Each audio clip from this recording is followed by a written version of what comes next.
Quickly, hide and seek. Come on, let's get out of here. Whoa! Evie!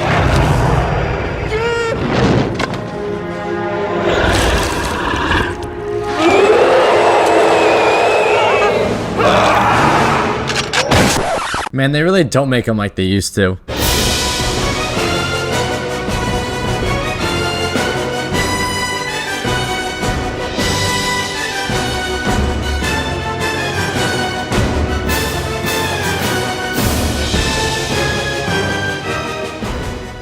You know, now that we're in the big 2-5 and we're swamped with dull franchise reboots and with the next Marvel or DC movie, I really miss movies like The Mummy 1999.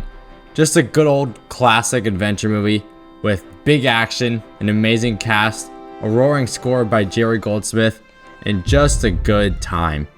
It's a film that I find myself to be watching quite a bit, and it seems nowadays that everyone's trying to be the next big thing, the newest franchise or blockbuster, and they just don't want to take themselves too unseriously and make a fun movie.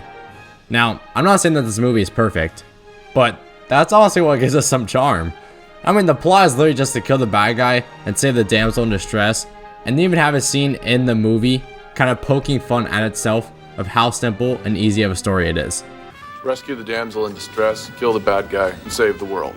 Oh, Winston Havelock at your service, sir. And this is a good segue into our characters, who are all perfect. We have Brendan Fraser's character, Rick O'Connell, who is the big, tough, young stud guy that is the bronze of the movie and kills all the bad mummy guys. It's also wild too that Brendan did most of his own stunts in this movie, and he nearly almost died during the hanging scene since the rope was tied too close around his throat. You don't hear stories like that anymore. Well, except for Tom Cruise, I guess. Then there's Rachel Wiz's character, Evelyn, who is a smart, pretty lady that Rick falls in love with, and she is the brains of the operation, since she knows a lot about Egyptian history. And then there's John Hannah's character, Jonathan.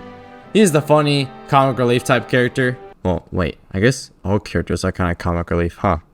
Anyway, he is the brother of Evelyn and is kind of tagged along on this journey since he wants money. And then there's the main big bad, Imhotep, played by Arnold Vosloo.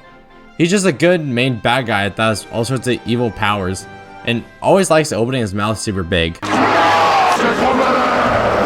And is also afraid of cats.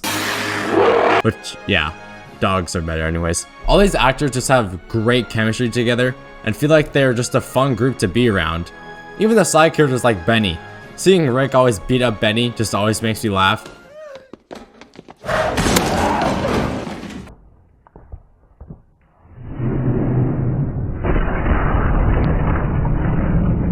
Nice spare!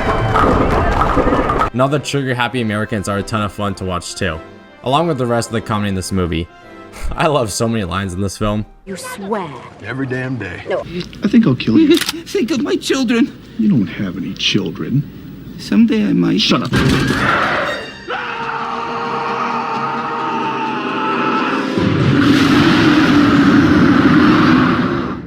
The action pieces in this movie are big and exciting, since most of it was practical sets and explosions, and you just feel the adventure. The costumes are iconic and perfect.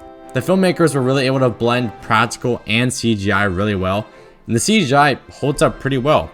Sure, there are some moments that look kind of mid, but it's definitely passable and doesn't take you out of the movie too much. The CGI is just used to tell the story. And what would any movie be without its musical score? I mean, come on. And this film was blessed with Jerry Goldsmith, and he pumped out some bangers. The music just really feels the adventure and makes the romance feel even more magical, while also leaning more into the horror aspect of the movie and make you on the edge of your seat and worried about what's around the corner. One of my favorite aspects of this film too is how it basically combines every movie genre, except a musical, into one movie. I mean, this film has action, adventure, horror, romance, comedy, suspense, the list goes on, and it never feels forced. I think it kind of just ended up happening with the script that they made, and it just flows very well. The whole film is paced perfectly, with the 2 hours flying by, but it also takes moments with the characters so you get attached to them, and it isn't just all action. Also, let me be the one to remind you that this is based off of the 1932 classic horror film, The Mummy, which is just crazy. I don't know how we went from this to this, but I definitely prefer the new and improved one. No, not that one. Yeah, there we go. So yeah, this film is kind of the definition of a good time, and I honestly don't see why people don't like it. It completes exactly what it set out to do, be a fun adventure movie that entertains you for 2 hours.